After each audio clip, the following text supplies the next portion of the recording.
day, good day. How you going? What do you know? Don't strike a light. Good day, good day. And how you going? Just say good day, good day, good day, and you'll be right. Thank you for joining us on this Midweek End Times news briefing as we try to keep you informed on what's happening around the world, some trends and other news items as it relates to Bible prophecy. Today's date is November 8th, 2017.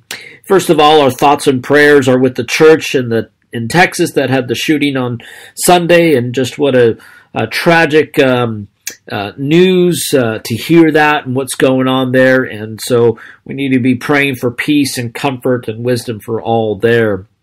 And then secondly, today's the 1-year mark of the U.S. presidential election and having President Trump. And what an amazing year it's been. It's been crazy also to see the amount of hatred and also the fake news items that have been reported by mainstream media. And some of the stories that are made up, how twisted the reporting is. It's just unbelievable to watch what is happening there. And during the last 8 years under Obama, you didn't see the attacks like they've attacked President Trump or any other U.S. president for that matter. And just unbelievable to see what's going on. But you also, when you look at the effectiveness of what Trump has been doing, and probably he's been hands down, I would have to say, in my lifetime, and just looking at some history, he's probably been the most efficient and effective in getting things done, moving the agenda forward and getting America on the right track. Having to deal with the amount of natural disasters, from hurricanes to then you have the shootings to the political turnovers within the last 6 months, or even his first 6 months in office. He's done an amazing job and just the amount of damage that he's had to undo from the last 8 years of the Democrats and the Obama administration. Anyways, there's many other things that can be said, but one of the things that we need to do, no matter who our leader is or who our prime minister is, whether you voted for them or not, whether you like them or not, is we need to be praying for them, praying for wisdom, praying for discernment, praying for guidance and protection. So that is a key point for us as believers. Now on to some news items to be aware of. Number one, Iran and the Gulf nations prepare for war. Sudden reshuffle in Iran's top army and military commands. This came out of the Dubka file, and talking about from Saudi foreign minister on Monday, November 6, accused Iran as an act of war in reference to the Iranian-backed Yemen missile attack on Riyadh airport on Saturday. And then on Sunday, the Iran Supreme Leader Ayatollah Khamenei secretly ordered a significant reshuffle in the high commands of the Iran Army and Navy. And this is something that we need to be paying attention to, watching what's going on, watching the development as Iran is making some strategic moves throughout the Middle East. There in Iran, within the Suez Canal, to the development of what's going on in Syria. These are things we need to watch for because it's the potential eventual Ezekiel 38 war. But you just see the instability, and we thought how bad North Korea is. Iran is 10 times worse than North Korea.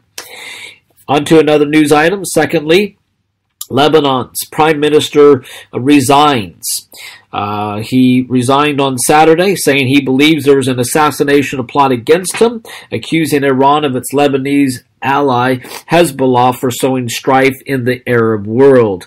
His resignation is a big surprise to Beirut's political establishment, brought down the coalition government and plunged Lebanon into a new political crisis. And it thrusted Lebanon into a new front line in the regional competition between the Sunni Arab Saudi Arabia and the Shiite Iran that is also buffeted in Syria, Iraq, Yemen, and Bahrain. And so the Saudi government minister said Haran, who is the prime minister there that resigned, is in Riyadh to ensure his safety. So it is an interesting development as we see the unrest within the nations surrounding Israel, and this will be something that we got to pay attention to. What's going to happen next for Lebanon? Who their next prime minister is going to be? And then we see lastly, due to time constraints, Abbas headed to Riyadh in Saudi for an impromptu meeting with Saudi rulers. So he was traveling to Saudi Arabia unexpectedly on Monday to meet with King Salman and the crowning prince, as well with the members of the Gulf Kingdom at the height of a major crackdown on members of the royal family. Abbas had been in Egypt, where he was scheduled to meet with the Egyptian president, when he was summoned to Riyadh to meet with the Saudi rulers, according to official Palestinian news site. The Palestinian ambassador there in Saudi said the meeting would address bilateral contacts and the efforts to strengthen relations between the two sides, as well as development on the Palestinian issue. And I bring this up for several reasons. One, it does affect the peace deal that eventually will happen between Israel and some of the other surrounding nations. But it's also the development of the backing of the Palestinian Authority as well with the other Arab nations.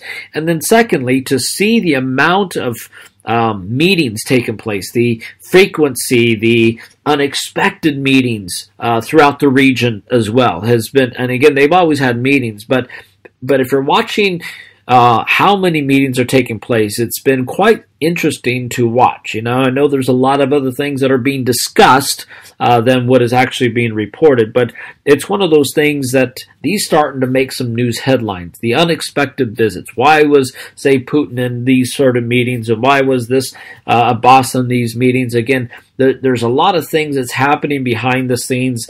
And it's exciting times, again, as we're starting to see more and more pieces of the prophetic puzzle coming closer together.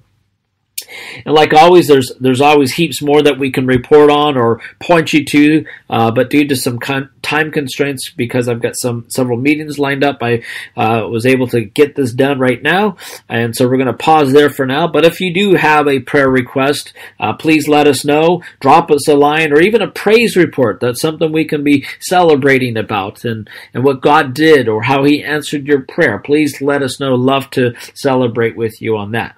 Until next time, and until next week, may the Lord radically and outrageously bless you.